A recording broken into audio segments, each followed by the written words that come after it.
Welcome to Melbourne Recital Centre. Welcome to Melbourne International Jazz Festival Congress. My name's Chelsea Wilson. I'm the Artistic Associate of MIJF Congress and so thrilled to be here with you today. Hi, Paul. Hi, Chelsea. Do you want to get comfy? I'm going to acknowledge Sure. the land that we're on. Do you want to come on as well? Okay, sounds good. I would like to acknowledge the traditional custodians of the lands that we are meeting upon, the people of the Kulin Nations, and pay my respects to their elders past, present and emerging, and acknowledge any First Nations peoples joining us today. Melbourne International Jazz Festival would like to say thank you to Melbourne Recital Centre for hosting us and their incredible staff that are delivering the festival, and also recognise and thank principal partners, Creative Victoria and the Australia Council, the Vizard Foundation, the RISE Fund, an Australian government initiative, the Helen McPherson Smith Trust and the US Consulate for making this festival happen and for supporting MIJF Congress. We really appreciate it. We have an excellent program of talks and music for you today, but this special conversation I've been really looking forward to. Multi-award winner and Melbourne International Jazz Festival Artist in Residence, pianist and composer Paul Grabowsky, speaking to his longtime friend and collaborator, writer and producer Steve Vizard. Please put your hands together for Paul and Steve. Thank you. Well, thanks for coming, guys. No, please keep it down. And thanks for coming. So it's pretty early on a Saturday morning, and particularly during the festival when people are seeing things happen. So for those of you who come along, thank you. I think the thing here is we'll treat it exactly like you and I, Paul, would treat a Saturday morning coffee, which is exactly like it is. What we're doing. And keep this very informal. Yeah. And to the point where, what do you think? If given that there's a relatively small number of people, if anyone's got any questions or things that they might want to ask, Of course. perhaps they could drop round to your house after the thing and you could offer them dinner. If anyone's got any questions or things, I Well, think they can help you with the irrigating. or with my irrigation, which I've driven up from. I think we might do that if anyone wants to hear anything specifically that we haven't covered, which is almost certainly going to be the case. Speak up. Speak up.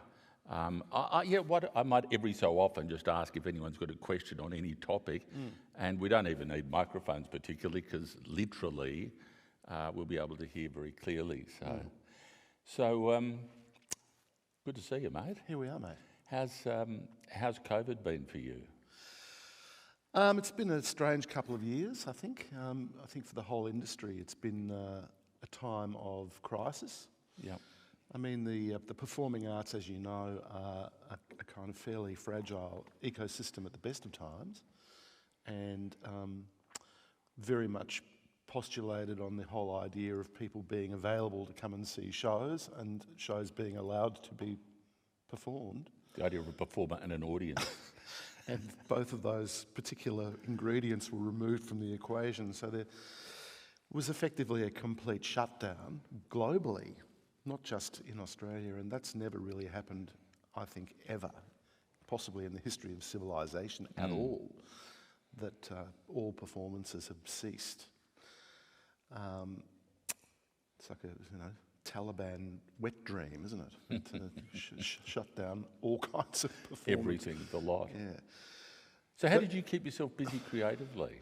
Well, look, I was very fortunate in a number of ways, actually, Steve. I had the opportunity to write music for the Melbourne Symphony Orchestra. I was asked to become their composer in residence before this whole business started, so that was in 2019. The offer was made, and that was going to be being effectively the composer in residence for the year 2020. And when it became apparent that whatever plans they had made for 2020 weren't going to happen, it was pushed into 21. And now it's been pushed into 22. So You could string this out to the end of the decade. That's your objective. It'll be the longest residency in the history of the MSO. So look, So what have you been doing with them particularly? So I wrote one large piece, which is the sort of culmination of a relationship that I've enjoyed for nearly 20 years now with some traditional musicians from Southeast Arnhem Land, from Nooka, which I know is a place that quite coincidentally your family have an association with. And as you know, I started working with them, basically testing the proposition around, is it possible to collaborate, find common ground between contemporary jazz improvisation or contemporary improvisation in general and the musical practices of our First Nations people from that part of the world, who have a musical form called Manichae, which is very, very sophisticated. And being a complete rookie in this area, I had no sense of what I would or would not be allowed to do, whether it was even appropriate to ask such a question. But I found, much to my surprise and delight, that not only was there a willingness to explore this, but it opened up a whole world of understanding of what Manichae is really all about, which taught me a lot about First Nations Australians and what we could have, should have, and didn't learn from them from the moment of first contact. I mean, we could have benefited greatly from the knowledge that they were all too happy to share, but of course, coming with a very colonialist mindset, we did not take advantage of that at all. Just want to just diverge slightly, pick that up slightly on the matter of Manichae. I want to talk to you about what jazz is in a second, because that you'll be able to answer that in a second, in a sentence. But Manichae, if you think about what their instrumentation is, and what constitutes their music, what if you could briefly describe what is Manichae and what it is you were working with? Manichae is essentially a song cycle, and Manichae can speak of many different things.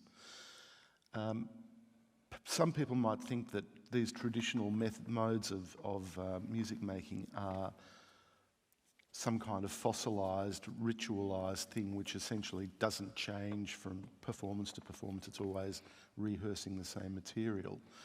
But Manichae is not like that at all. Manichae can embrace any kind of experience, story, sing about a person or a place. And the stories and things that they refer to change, of course, from place to place, depending on who's singing the songs. There are traditional and there are indeed taboo ceremonies and songs associated with them that I would not have access to. Are there forms, rhythmic forms that are used to convey these varying stories? Yeah, the form of a Manichae basically goes like this. There is a sudden burst of activity which consists of a sung line, which can be either sung by one or numerous people. And if numerous people are singing that line, then they're all singing basically the same melody, except each person's giving their own slight variant of it. And that sense of a unison, which is like a series of slightly different unisons happening at the same time, there's a word for that in Western music theory, which is homophony. And then that sits on top of what we call the didgeridoo, but they call the yidaki. And what the yidaki plays is a complementary rhythmic structure made up of at least two different pitches. One of them is the fundamental of the instrument, which is of course a hollowed out tree log. So it's got an actual pitch that it makes, but it also makes a series of harmonics through a particular blowing technique. Like when James Morrison elicits those yes, several that's exactly notes. Right. Yeah. It's the harmonic series. Yeah. So what I've learned about the yidaki, and at least in terms of the way that it's performed in Manichae, is that the yidaki is a drum. It's a drum played with the mouth. Yeah. And the low and the high pitches are very comparable to a double-ended drum, like in South Indian music, there's a mridangam, which has a low pitch and a high pitch, which is like two tabla, which are basically joined together. So this idea of a low drum and a high drum, that's really what the yidaki is. And people talk about the didgeridoo being a drone instrument, and it is possible to play it like that, but that is certainly not its function at all in this traditional music. It is certainly a rhythmic drumming kind of concept. Yeah.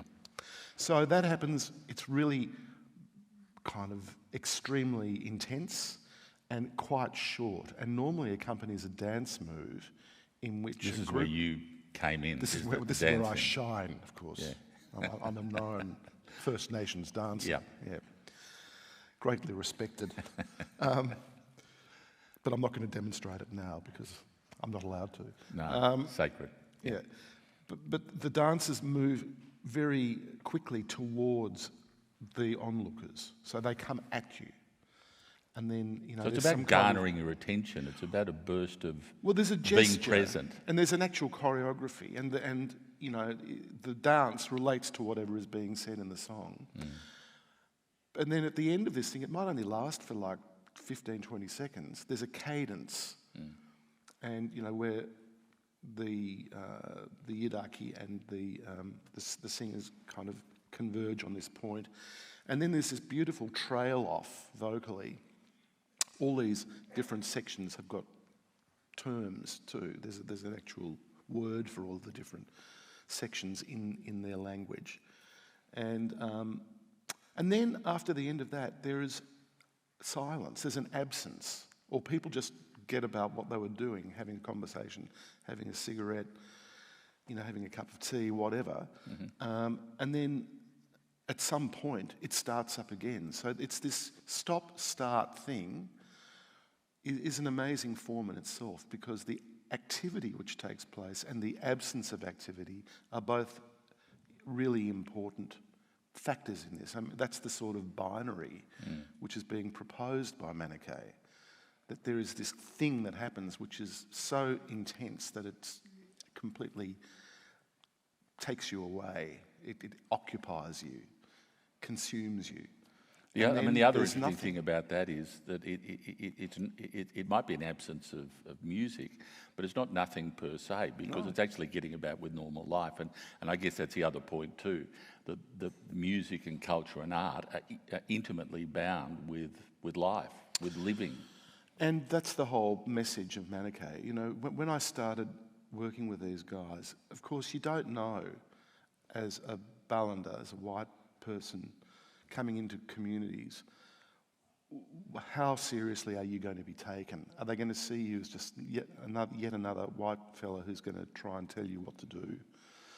You know, with a sort of cultural paradigm that they're going to try and overlay onto something which is, you know, your business. Yeah. Or is there going to be some real benefit? Did you arrive in your private chopper? I arrived on a barge, actually, going up a river. It was an amazing first experience. But they've seen it. But in a way, that starting point that you've rightly described of here we go again is rightly so. Absolutely. And what I found is that, you know, Manichae is a kind of model of the universe. And if you get permission to be part of a Manichae, then everything that you bring to that Manichae becomes the Manichae. And all of the responsibilities that go with that accrue, you know. You share responsibility for the very sacred act of being able to perform that material. For them, when the music is being performed, ancestors are present. You know, it's a safe space.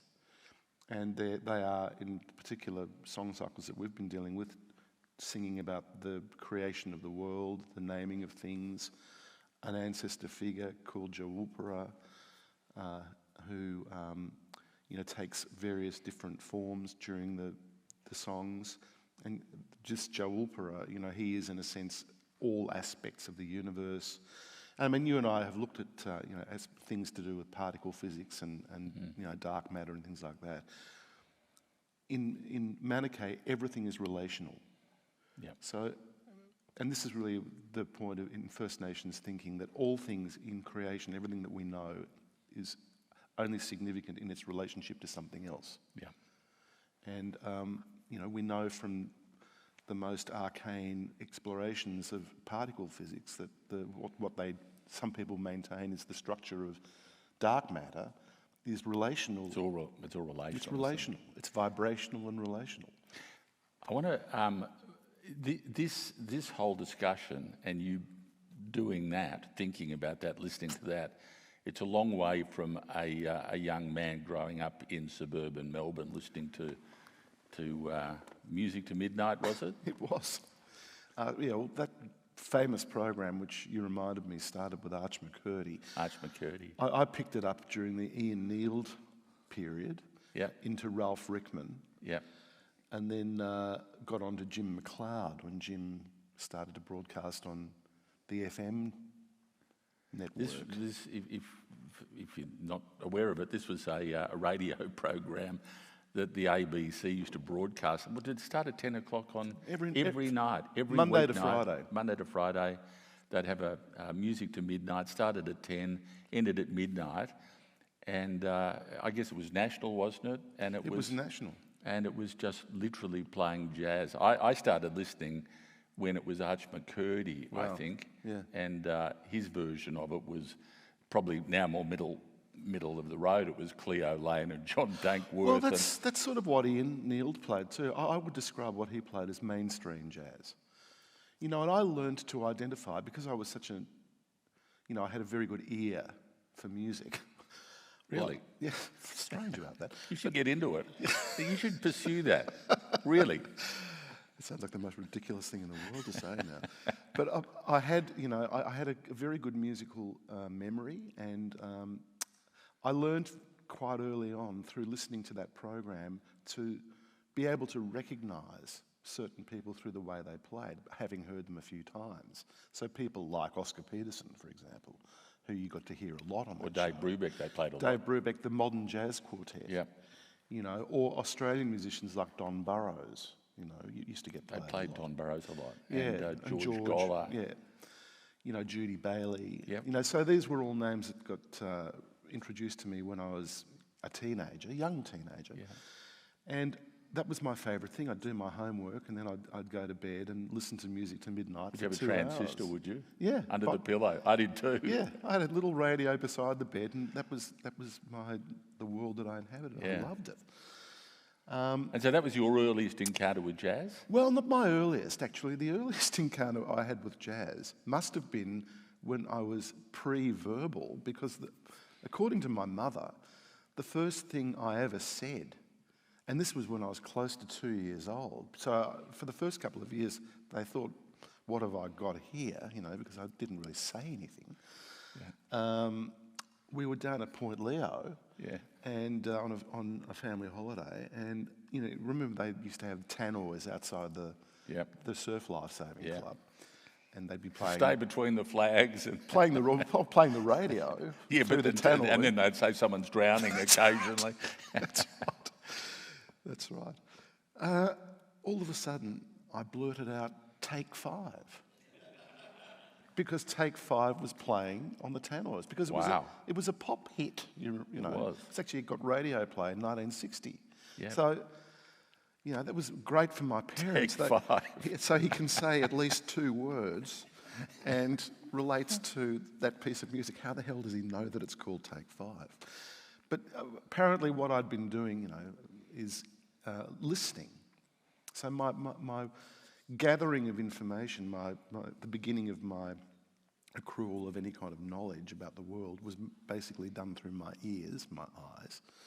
And then when I had something to say, I said it. And the next thing I said after Take 5 was Craven A filter, Michael. Right. Because I'd noticed that my brother smoked Craven A filters. What a dibber-dobber. So I think, jazz, smoking, I was on the pathway. Yeah, fantastic. And so you then went to, we'll quickly get through Paul's, this is your life phase, but you went to uni. You got into the con at Melbourne Uni. Yep, which is when I met you, actually. Neither of us doing any study whatsoever. We must have met at Norton's, did we? We met at Norton's at the pub. No.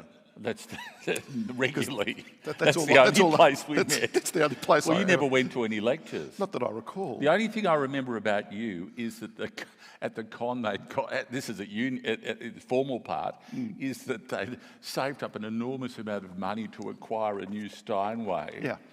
And that the dean of the faculty was waiting for some occasion to launch this with some classical performance, and it had been on the stage, and it had arrived by container and had been brought into the hall and positioned there, and it was in readiness for this launch.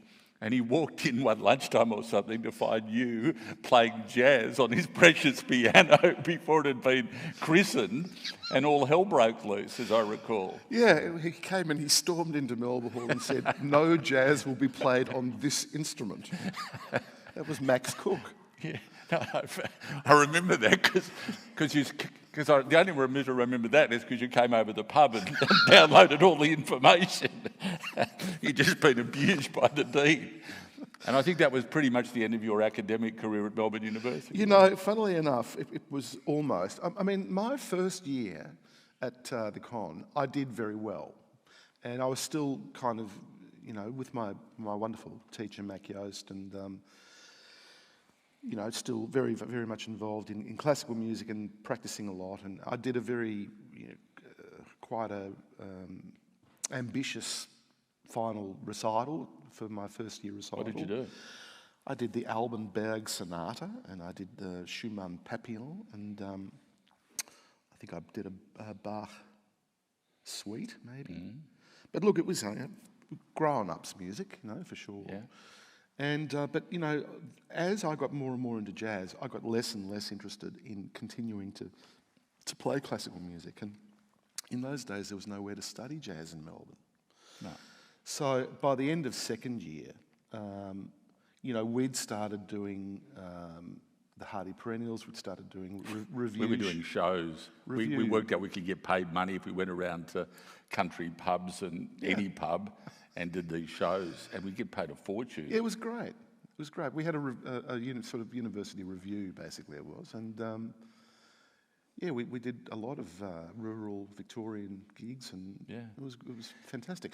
And you know, that took us all into that sort of theatre restaurant world, and which I learned an awful lot of, you know, very useful information musically from doing that, because I got to work with a lot of music theatre style, sort of Broadway style singers, which, you know, that repertoire, very important. Well, a lot of those were standards. They too. were. I mean, so let's now move into the area of jazz, which, you know, on account of the fact that is the topic. So what, you take a standard, you take a piece of music, and I know this is the big perennial question, but I'm interested in your take on it. What makes that jazz? Well, you know, what makes a piece jazz is the way you play it. And it's a big question. It's the perennial question around jazz. What is jazz? Yeah. You know, and it's... You talk about it till the cows come home, but and you can never talk about it enough. Well, you'd never arrive at a point that everybody would agree, I think. I mean, jazz... What's your thinking at the moment? Well, I've always thought a couple of things about jazz. I always say to people, jazz, for most people, will be what they first encountered when they associated a piece of music with the word jazz. And depending on what it is that you've heard, it might be, you know, Chuck Mangione or Al Jarreau or Don Burrows or whatever. Kenny G, you know, perish the thought, but nevertheless. A lot of people would regard that as being jazz because they have no reason. Louis Armstrong or... Of course, Louis Armstrong. I mean, if you have not disabused of the notion that something is jazz, then you're quite allowed and you know, forgiven for thinking that something is. But that still doesn't get you there. That might be one condition of it. That's right. But because you could first hear Holst. That's more by way of describing what an incredibly broad and rather Yep. amorphous mass of music comes So under it's the big. word jazz. Yep. But jazz has always, for me, been a process. So if you look at the way that jazz arrived in the first place, jazz grew in the first instance out of the experience of being enslaved African Americans and having transplanted an African way of making music to this place that none of them had ever intended to end up, where they were then exposed to a whole host of other cultural influences. So, particularly in a place like New Orleans, it was because of the peculiarities of the culture of New Orleans, which for a while in the 19th century had a more, I guess, racially fluid and liberal kind of social world, where as a person of colour it was possible for you to, have some kind of social mobility, and where there was a francophone and sort of European continental aspirational culture, which I think introduced a sort of musical vocabulary into the world in general in that place. And then there was, the blues, and that the blues was a kind of a spiritual response to the pain of slavery and the work associated with it. Then there was the influence of the church and the strange kind of fusion of Christianity as a aspirational world with the reality of slavery. And what arose out of that was the African American response to Christian music, which was, in the black church, spirituals and gospel music, and that's very related to the blues, and the way those songs are sung relates very closely to the blues. Then you had instruments which came into the hands of people after the American Civil War, a lot of brass instruments and so on. And out of all of this, over time,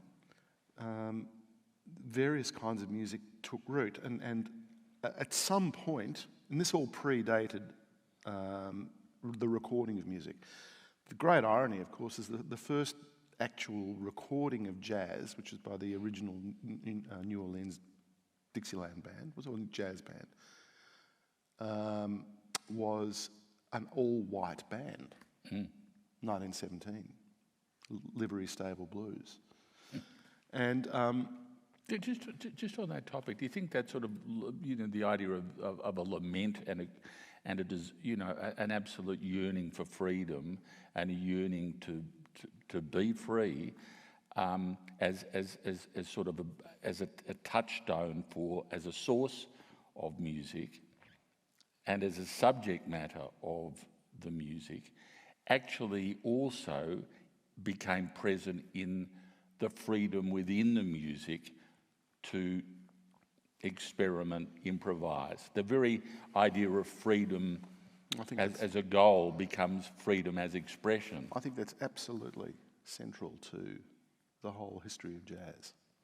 On that topic, do you see, or are you conscious of that in your search?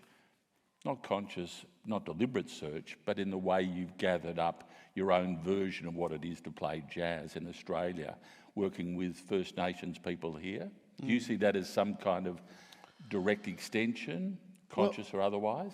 Look, I've had the opportunity to work with First Nations people across now a whole raft of different First Nations experiences. And whether it's been the work with Archie Roach and the late Ruby Hunter, which is more dealing with the experience of the stolen generation, or the concert that I'll be doing on this very stage tonight with Emma Donovan, which is looking at hymns and spiritual songs that she grew up singing in communities. These are three different kinds of experience that Archie and Ruby wrote songs about their lives. There's a lot of stolen generation material. Yeah, and famous songs like They Took the Children Away, really have become quite iconic songs.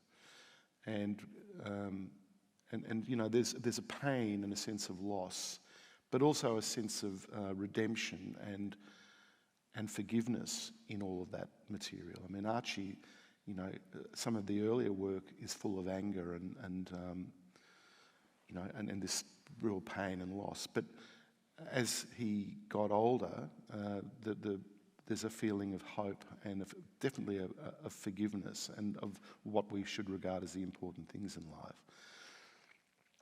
life. With Emma's stuff, it's really, you know, very raw, because a lot of these songs that we're singing tonight are associated with funerals in community. So for her to have chosen this material is a very big statement from her, I think. These songs were the equivalent of the sort of the spirituals for Yeah. so many of the Indigenous people who grew up in church communities. That's right. Who were themselves many stolen generation, but That's right. these were the songs they grew up with, their versions of spirituals. They were basically Church of England songs, weren't they? Yeah, a lot of them were. Yeah. Well, just on that, should we just get Paul to play something to break up the dialogue? What are you playing? What are you playing tonight? Oh, we're playing the song. The actual show is called "The Old Rugged Cross," which is an old hymn. A lot of these songs are also associated with country music. People like Johnny Cash and the Carter family, and you know, they all sang these things. Can you just on this? Can you just play the basic melody and then just talk us through how you've approached your version of this song and how you've reached what? I mean, I know you're going to do it tonight, but just talk us through the basic melody and then. Well, here's the basic melody.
Very sort of Tammy Wynette, Johnny Cash. Yeah, it's a beautiful song. Beautiful song. So, how do you begin to approach that song? Well, the first thing is I wanted to, you know, really give these songs a kind of traditional jazz feeling. So I've written for a front line, which is a typical kind of Dixieland front line of trumpet, trombone, and saxophone, but he also plays clarinet. Yeah. In some songs, and I've arranged the music in such a way that it would, if a Dixieland band was playing that song, it's the sort of way they would play it. So you know, the harmonies would be not that dissimilar from what I just played.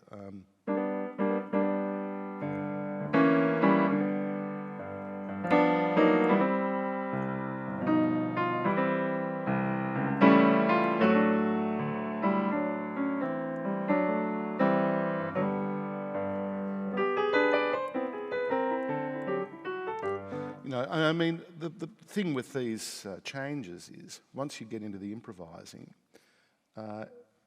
any kind of jazz musician, from a traditional player to a modern player, would find different things to do with them.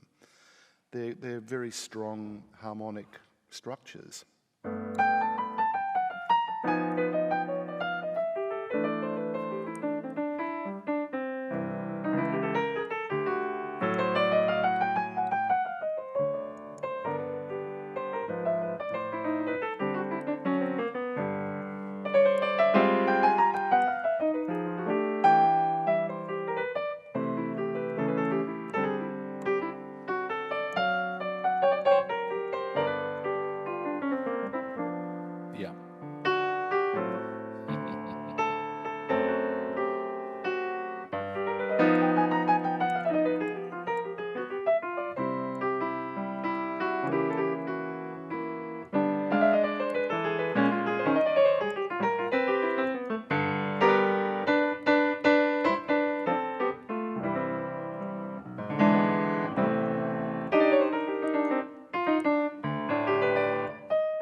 Nice. So Yeah. all very strong material. And a couple of the songs that we're doing were written by Emma's grandfather, who was a preacher. Fantastic. Yeah. So just about obligation, I want to talk to you about respect and obligation, which is important in the way you play. How much obligation do you feel to yourself to treat a standard, a tune like that, with your own way, but also how much respect and obligation to the existing tune, not to completely deconstruct it so that it's something else? What's the balance in that? Well, when you're working with a singer, particularly a great singer like Emma, the really important thing is, in the first instance, to make her feel very supported. Because I know how emotionally raw it is for her to sing these songs. So you don't want to place these songs into such a kind of alienated context that all it's doing is forcing her to go, I don't even understand what you've done with this. Yeah. She's got to feel comfortable. Yeah, and in fact, not just comfortable, I think you've got to set it up so that it's absolutely creating a platform for her to just do exactly whatever she feels. Right. And so the idea of being in support is the first thing to always bear in mind. Then you've got to think about, well, I've got all these great players. How can I make best use of them? And in this particular instance, I've got people like Mirko, who can play a number of different instruments, including these really extraordinary folk instruments from Italy. So in one song, I've got him playing like a shepherd's type of pipe thing from, well, it's called a duruk actually, and it's I think that particular instrument is Turkish. But you've...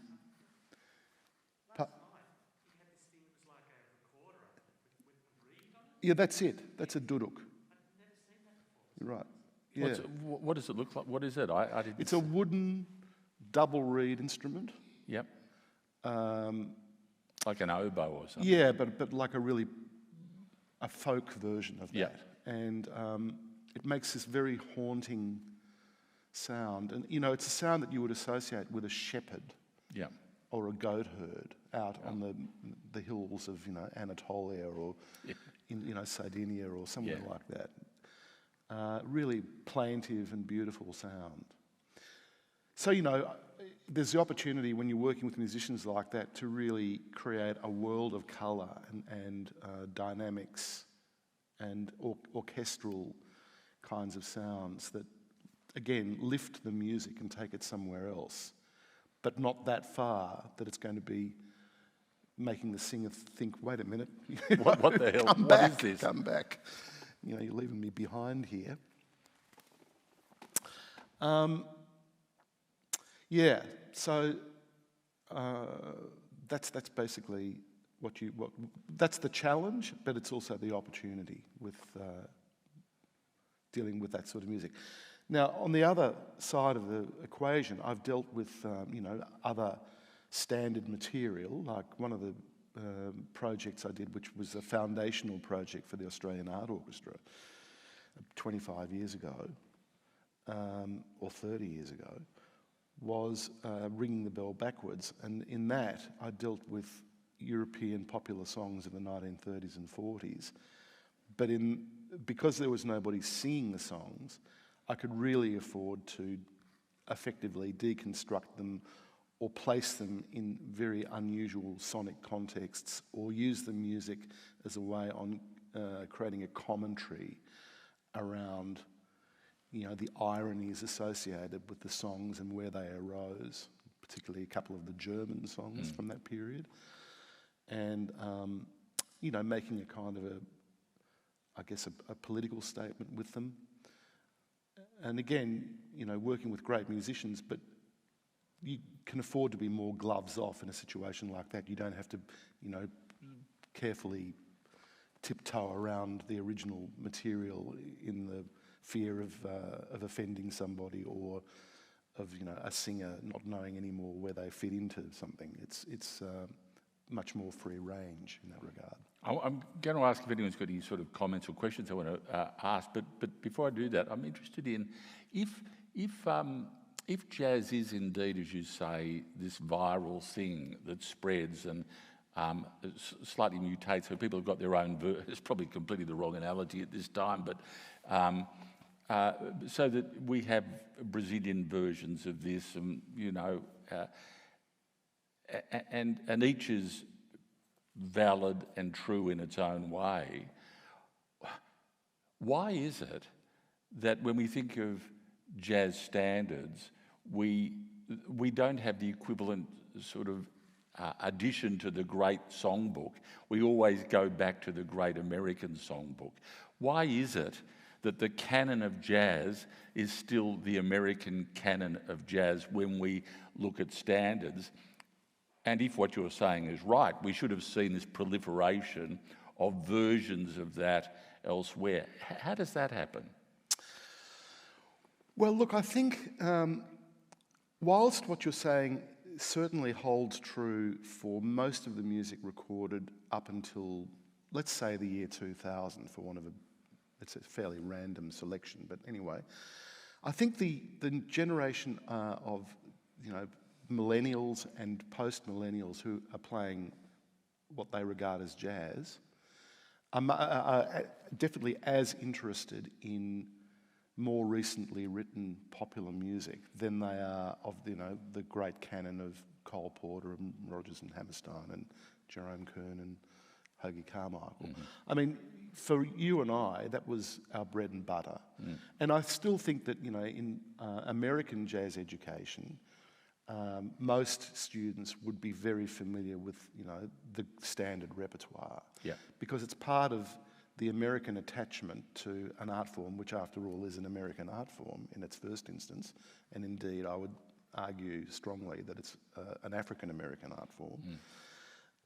That whatever has been part of that tradition, in the same way that classical musicians study Bach and Beethoven, that you learn the standard repertoire. And the reason why we learn those songs is because they've got incredible structures, they've got beautiful melodies, they've got amazing lyrics.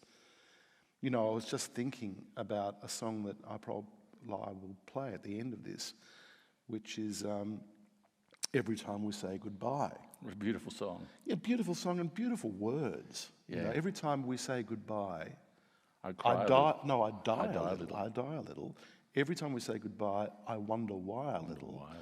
Why but the also gods above us. The addition of I wonder why a little, just changing the structure of... I wonder why a little, and then he develops that thought, why the gods above us, who must be in the know, or why the gods above me, who must be in the know, think so little of me, they allow you to go. Yeah. What a wonderful stanza. Great lyrics. And then when you're near, there's such an air of spring. When you're such an air of spring around about me. Me, is about. Something about I can hear somewhere. You can watch a his lark rouse begin while we to try and work out the lyrics here. Spring about me. I can about, hear a lark somewhere begin to sing about me. Sing about it. Sing about. There's no love song finer. But how strange. This is the best How line. Strange the change from major to minor. Every time that we is say such goodbye. A great line. Yeah. And so beautifully. So why wouldn't you want to play or sing a song like that? There's so much material in there to work with. The change from major to minor. That is just genius, isn't it? But I love playing, Lennon and McCartney songs. I mean, I've played Burt Bacharach songs and recorded them in my career. Well, take your collaboration with Paul Kelly. Yeah. Some people would say that the songs, if you do look at them, they're beautifully delivered, they're deeply felt, great lyrics. But some people would say, if you're looking at them from a distance, that they're not complex musically. That would be their starting point. So you come to it. Where do you start with, say, his repertoire? Well, with Paul's songs, again, you've got to be very careful not to take Paul away from the Paulness of being Paul. There is a certain way that he sings his material, which is absolutely the way it has to be. He's got a very strong sense of himself and a very strong sense of his relationship to what he writes. And depending on what the song is, I'll either, create a pianistic version of it, or I'll be very reliant on what the original sounded like in order to build my part around that. A song like If I Could Start Today Again, for example, you wouldn't want to mess too much with that song. I mean, it's so kind of perfect in and of itself that all I try to do with that is convey the sense of it without trying to get too fancy or change chords or anything like that. With some of the other songs, I might really make a very simple chord change here or there, but it would be no more or less than, going from basically a tonic major chord and maybe to a relative minor chord to give it a slightly sadder or more somber feeling if the song called for it. But again, that's the song we played. The one song that I brought to the table that was not a Paul Kelly song for that project was Every Time We Say Goodbye. And the reason why I did it was because, and this is no slight on Paul, don't get this the wrong way, but you don't have to be a brilliant singer to sing Every Time We Say Goodbye. And the other thing too is a lot of it's on one note. But also the other thing too is you're selling lyrics as much as you're singing that's the song. Thing. You see, he loves the lyrics. Yeah. They right up his alley. So just picking up that, I hope you don't mind me saying this, but what you've just described there is an incredible willingness to allow other things to fill spaces, a kind of a patience, a willingness to sort of almost play, whilst you're a collaborator, not be the predominant player in that space.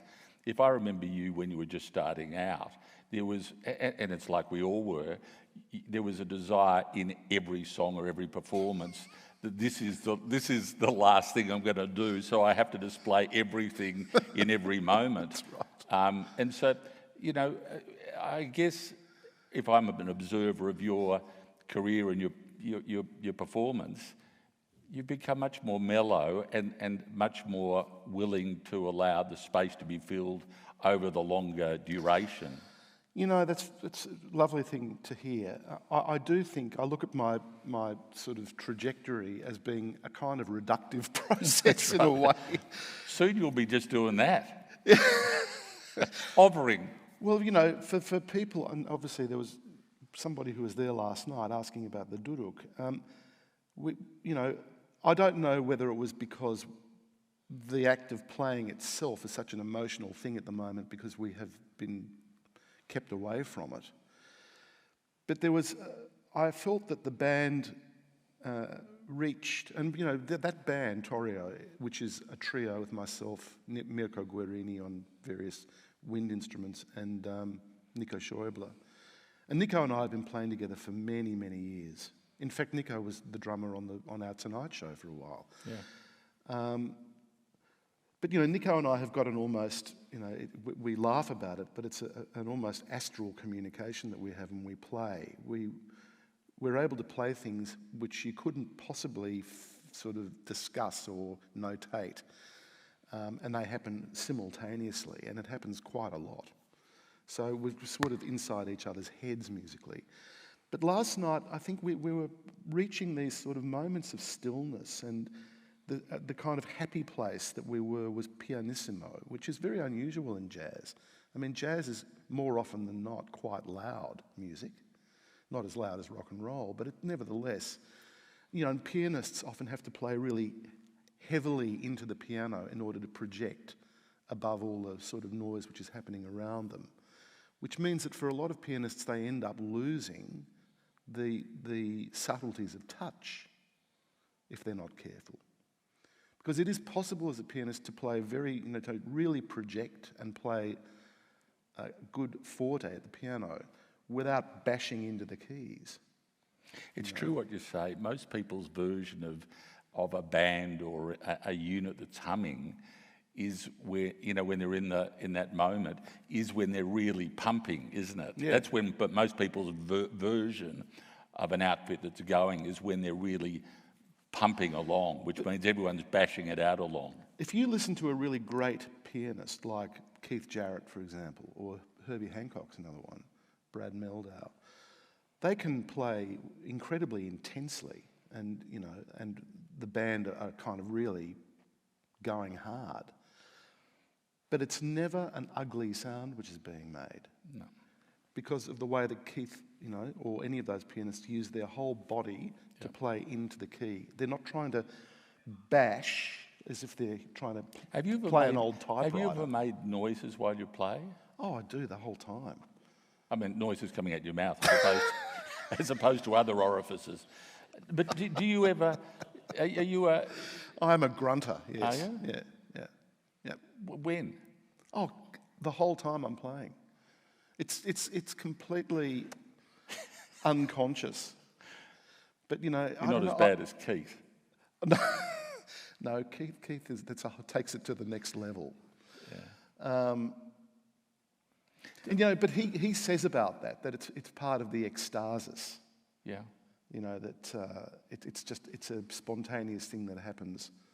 I mean, it can be very annoying listening to it on recordings. I used to find it almost unbearable.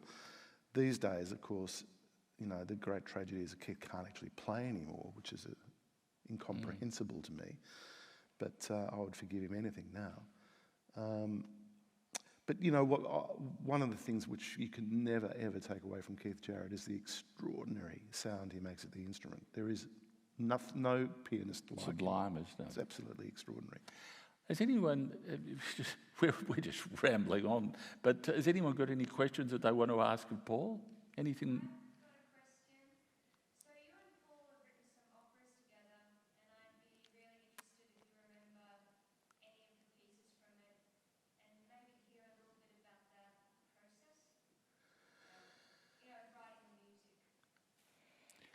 Gosh, I don't know that I'd be able to drag up a song from Banquet of Secrets. I pretty much carried the whole thing anyway, so... so we wrote... Did I actually write any music? It's Paul, isn't it? We've written a few things together, but we wrote most recently a piece for Emma Matthews, wonderful opera singer, one woman... what would you call it? I'd call her a woman for a start. Yeah, So I think she's definitely a you're woman. You're on the right track there. Yeah, beautiful piece, partially about her own upbringing, her life. But before that, we wrote an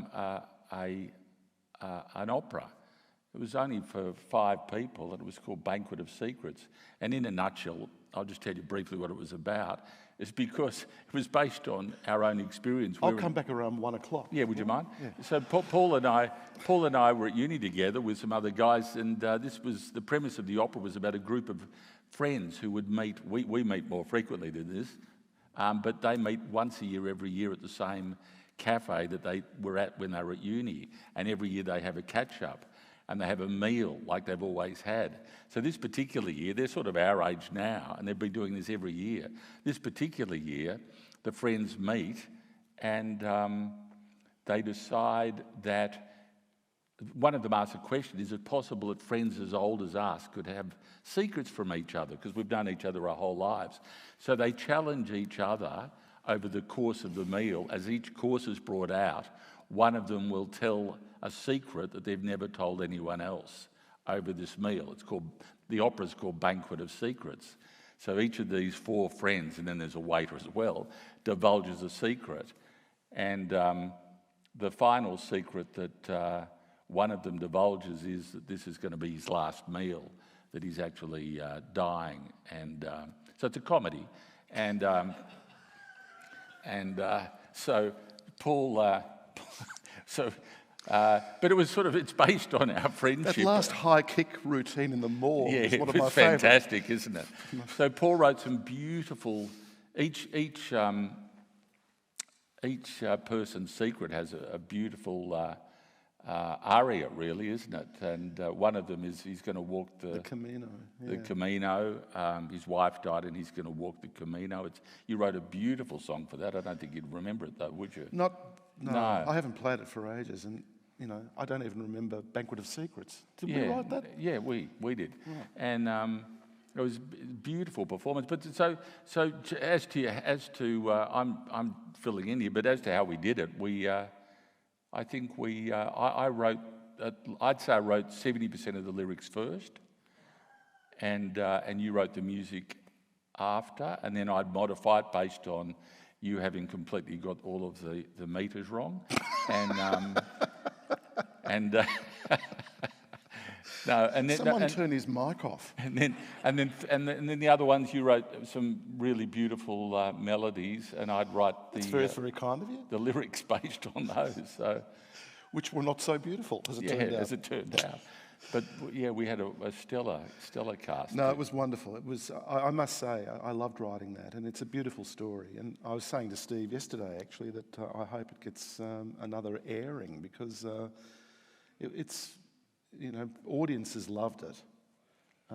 It's a funny thing because, you know, both of us really love musical theatre, and the idea of writing opera, it's a bit of a stretch. I mean, I've written opera before. I wrote an opera with Joanna Murray Smith 20 years ago, nearly, called Love in the Age of Therapy, which was a comic opera. And that, again, had some of the same people in the cast. You know, I feel that what we arrived at with Banquet of Secrets was somewhere in between music theatre and opera. Probably closer in spirit, in a way, to Sondheim, I think. You know, who we both adore. And, you know, I tried to have something of an element of that about it in the music. You know, and obviously my love of jazz inflects everything that I write to a greater or lesser degree, so that's all in there too. So but thank you for the question. Anyone else got any questions, observations? Would they like to insult either of us or anything at all? Oh, look, their hand went up. Just ask away. Sondheim tragically died, obviously, very recently. I was Yeah. wondering if you could talk a little bit more about your love of Sondheim or any experiences of playing his music, or whether you ever met him or anything like that. No, I never met him, I'm sorry I didn't. I remember, and I think, did you attend the workshop that he gave out here? Yeah. I unfortunately didn't know about it, and when was that? About, what, 20 years ago? No, we did a couple, but one of them was at the time of when they did Funny Thing Happened on the Way to the Forum. Right. He was out again, but he'd done one previously as well. Yeah. Well, you know, what I love about Sondheim is his songs are so unique. He's got a really incredible musical language. And it's not that kind of Broadway-sounding musical language that you associate with the earlier generation. The Rodgers and Hammerstein, Jerome Kern, you know, Jules Stein kind of music, which is much more rooted in a more conventional harmony of, you know, what we call dominant voice leading, a circle of fifths kind of music. There's something more abstract and modal about Sondheim's music, and it gives it a particular sense of poignancy. And also, he's got this really fantastic sense of rhythm. Because he writes the lyrics and is probably imagining the lyrics working in lockstep with the music from the beginning, they have this amazing kind of power. The music and the words lift each other up. So there's never a dull moment in Sondheim.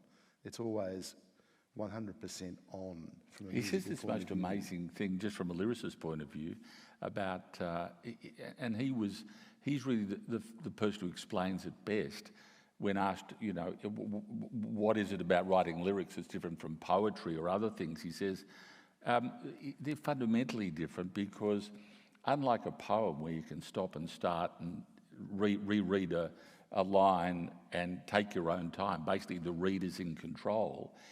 In music theatre, which is the same as opera, the tempo of the music is unstoppable. Whatever that tempo is, the music keeps going. And so the lyrics have to make sense on first hearing with the music at that time as a once pass. You don't get a second chance. There's no chance to stop and have a breather or re-examine.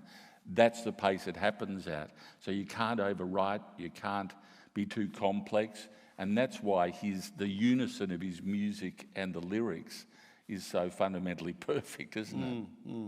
Absolutely. Any observations? Do you want to? We must be getting close to it is. Do you want to play a song? I'll play that song. And then we'll call it quits, and you can go and escape. My leg has gone to sleep. Interesting. So what are we hearing? I'm going to play Every Time We Say Goodbye. Right. I think. Nice.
Paul Grabowsky, give him a round of applause. Thanks Steve for coming. Vizard. Thanks for coming, Thanks folks. for coming, folks. Have a great day. See you later.